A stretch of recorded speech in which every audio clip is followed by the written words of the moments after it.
'Tis the season for green and red Jell-O. Actually, this being Utah, Jell-O of all colors. Yeah, and all flavors, too. So we thought it'd be a perfect time to bring you a brief history of Jell-O. Here's photojournalist Peter Rosen. Making Jell-O? Angie Toon says this has always been a big ingredient I love making Jell-O.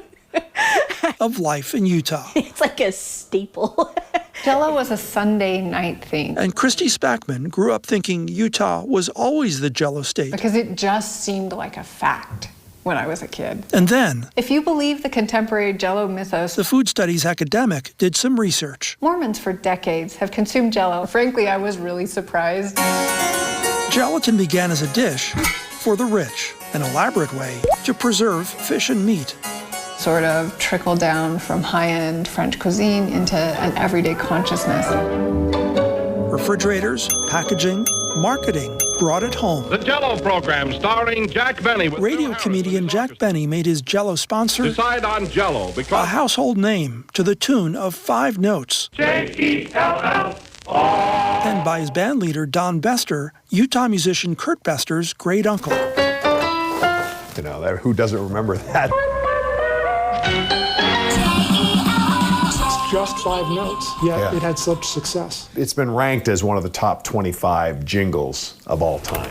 Folklorist Eric Eliason says the rise of Jell-O followed big changes in American society and its kitchens. The rise of Jell-O follows the rise of processed foods, the rise of the American middle class. The 50s especially, I feel like Jell-O really came into its own in the 50s, and it was a much simpler time. The Jell-O really reminds me of that. Cheese vegetable salad, a tangy cabbage salad. In fact, you have a history of Jell-O being associated more with Midwestern cities such as Des Moines, Iowa. Shredded cabbage, pimento, and dill pickles. You know, you had me when you said pickles. Then sales declined from the 60s to the 80s, and General Foods introduced the Jiggler. For me, Jell-O Jigglers are kind of the touchstone of my own childhood. Consumers ate it up. I think it was a game changer in a sense. Jigglers may have saved Jell-O. It divorced Jell-O from, for example, the idea of the Jell-O salad. It's after that, Spackman says, The late 1980s, early 1990s. that Salt Lake was named highest in per capita Jell-O consumption, that the legislature voted Jell-O its official state snack, that Utah got its Olympic Jell-O pin, and became the Jell-O state. Most people would say Jell-O is an integral part of Utah identity. You could probably even make the case that there is a stronger tradition of Utahns talking about Jell-O than actually making it. Just what all this Jell-O talk means Aha, look at Utah, that's so interesting and weird and strange. is open for interpretation. I think it says about Utah that we really like our sugar.